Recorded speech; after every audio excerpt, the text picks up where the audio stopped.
Hey, Steve here with RV to Cycle. Today we're going to do an installation of the Winegard Gateway 1000 in our Grand Design Reflection BHS 367.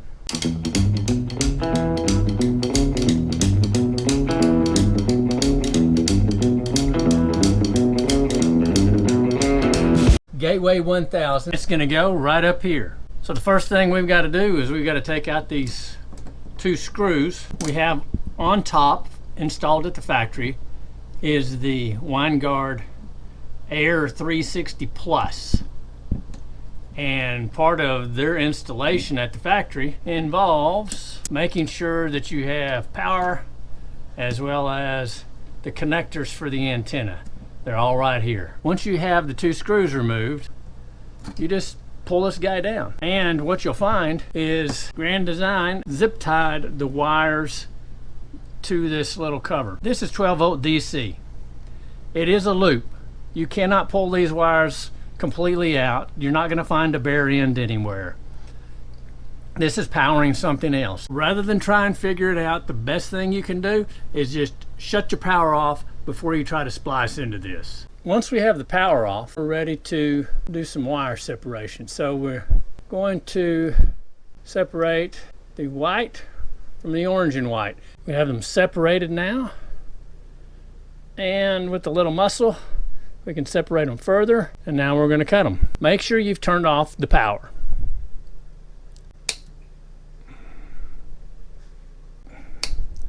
Okay, there we go. Well, let's strip the wire. You're going to need wire strippers, and these are a combination of wire strippers and crimpers, as well as cutters, as you saw.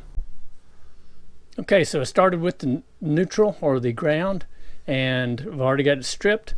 So now we're just going to twist it just a bit, tighten it up a little bit so we get all those little copper wires inserted into the Wago block, W-A-G-O. We'll use a 3-wire option. If you've never seen these, they just have little levers on them. You flip the levers up, and once the wire has been stripped, you insert it into the hole and then close it. See, look at that. It goes in there nice, goes all the way to the back, and then we close that one. Look at that. Nice, tight. Oh man, I love these things. Thank you, Brian with RV with Tito, for introducing these lovely devices to me. I never knew they existed till I started watching his YouTube channel. Now what we're going to do is we're going to take this power cable that came with the gateway router, and they have pre-cut this for us. We're going to pull that insulation off. And I just knocked all my Wagos onto the floor. And we're going to put this guy in here with these other two neutral or negative wires. Then on this one, this lead, we're going to put one of the spades, and this will go to the switch, the on-off switch for the router. Why do you want an on-off switch for the router? Well, if you don't mind running your battery down, you don't need one. But if you're boondocking and you're not using your router, you probably want to be able to turn it off. I went ahead and connected the positives together. We're going to take one of these spade connectors and we're going to put it on the power cable on the red lead. And we do that by inserting the wire. You're going to push it up in there as far as it will go, and then take your crimper and once you get your crimper in place, push to make sure that the wire is snugly inside there, and then squeeze the snot out of it in a couple places to make sure you have it really solidly in there. Last one,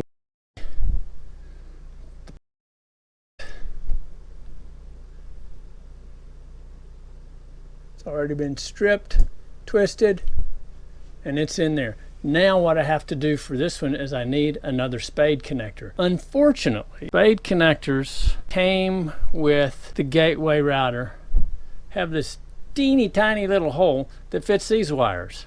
It doesn't fit anything this size. So I now have to supply one of those. So I did have another connector, went out and grabbed it, and it has been placed on. Next, we're gonna cut this guy off, and then we're gonna figure out where we're gonna put the base plate. Now I'm gonna tell you sarcastically, thank you Grand Design for putting a light right here next to where this is supposed to go. It doesn't work. So I'm gonna have to have a bigger hole here, or I could move the light. Okay, dokie. Scissors it is.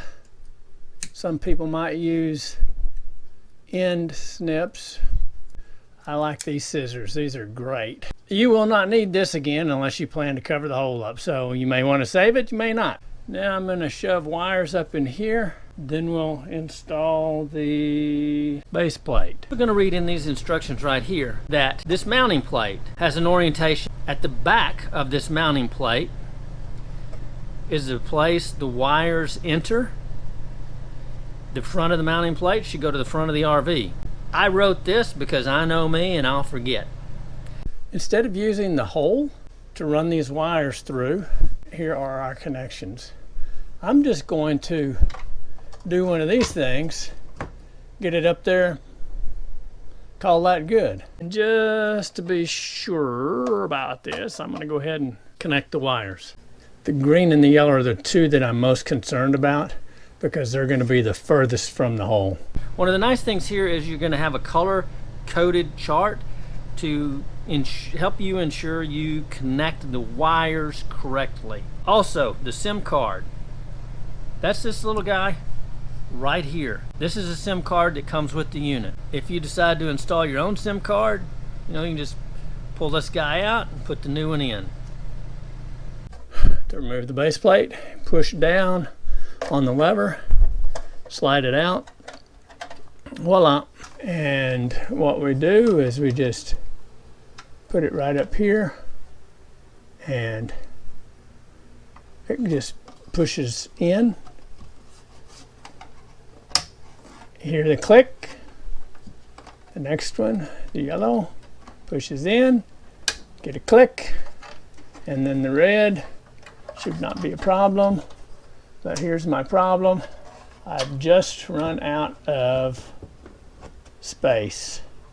This light is a problem for me. If I do it backwards, it'll work. The downside of doing it backwards is I won't be able to necessarily get this thing off. I'll have to move it over.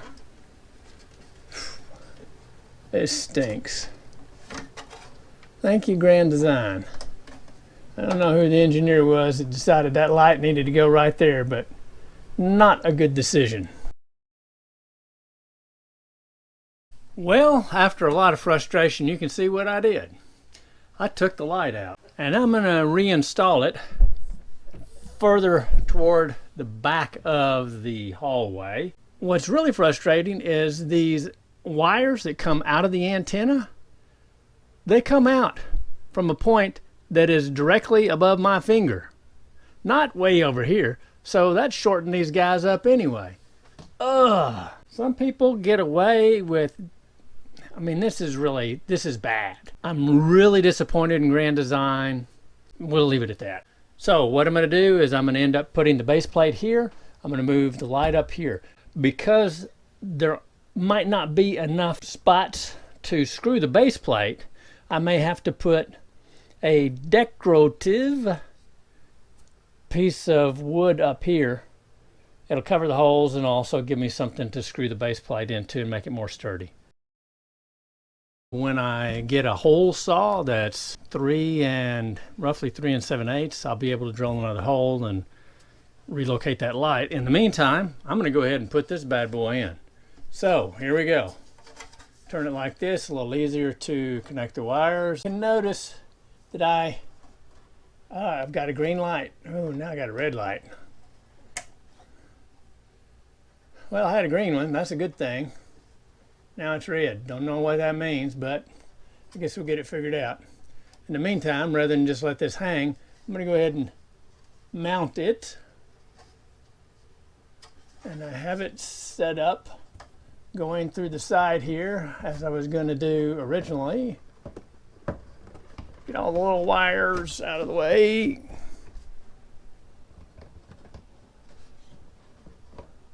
Oh look, it's blinking green now. Isn't that nice? So the trick here is push the router as far to the back of the base plate as you can, making sure you can see the little lever. Go straight up and snap it in place. Now we're good. Now we just gotta do all the programming to get it working correctly. And you can see, yeah, I do need to put a little piece of wood up there because it's got a big gap. Man, I don't want to look at that green light flashing or even glowing. As you can tell by the changed shirt, this is not installation day. This is a few days after installing the gateway router, and it has been removed. I was absolutely, positively unsatisfied with its performance. It did not increase the signal strength. In fact, it was a bit weaker with the gateway router than it was without the gateway router. So what do? We pulled that sucker down and we have put things back the way they were. That's it for this video. Hope you got something out of this. I personally will not recommend that you try the gateway router, but if you want to do it, I know you can get it through Amazon. You got 30 days to return it if it doesn't work. Or you can go straight to Winegard, get it from them, give it a try, and if you don't like it, I believe Winegard has a return policy that's very similar to that of Amazon. That's it for now. Hey, if you got something out of this, give us a thumbs up. If you haven't subscribed, please do so. Look forward to seeing you again soon, and thanks for watching. Bye.